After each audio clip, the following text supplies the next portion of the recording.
ভাড়া হাই না এই তুমি হাই যা আরে বাবলু বাড়িগুলা বাড়িগুলা কি হয়েছে পয়সা হ্যাঁ? এখন নেই, সব সময় ছাড়া যাবে না নেই হ্যাঁ? বাড়িগুলা নেই পরে বললে নেবে হবে? পরে নেবে। এত কিছু জ্বালাচ্ছিস এ করতেছিস আর কারেন্ট পরে ভাড়া নেবো। দেওয়ার সময় এরকম একা কাজ করছি। একা কাজ করছি বললে হবে কারেন্ট ভাড়া দিতে হবে এ কি আমার বাপের ঘরে কারেন্ট পরে এই বাড়িটা মাফ করে দাও, এই বাড়িটা এ মাফ কি করে আমার দাও। বাপের ঘরে কারেন্ট এই বাড়িটা মাফ করে দাও, মাফ করে না দাও। মা ফাপ করা যাবে এই না বাড়িটা, এই বাড়িটা ভাড়া মাফ দিতে করে হবে দাও, এই বাড়িটা আয় মাফ যা করে দাও। খাতাটা দে তো তুই দেখি যা, কত তুই যা। হয়েছে।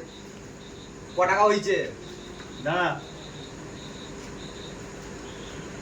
120 টাকা দে ভাড়া দে নেই নেই নেই নেই নেই বাড়িগুলা না এটা মাফ করে দাও, এই বাড়িটা মাফ করে দাও।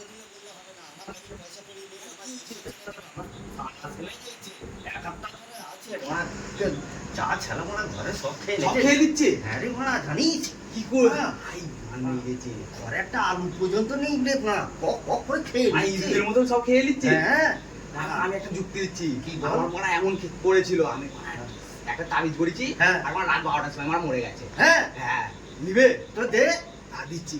সত্যি মরবে তো হ্যাঁ, মরে যাবে। হ্যাঁ? আমার ভাড়া মাপতো, হ্যাঁ মাপতো। মরলে এটা মাপ। রাত 12টার সময় হ্যাঁ ঠ্যাঙে বেঁধে দিবে, হ্যাঁ। আর আমার মরে যাবে। ব্যাস আর এটা কি?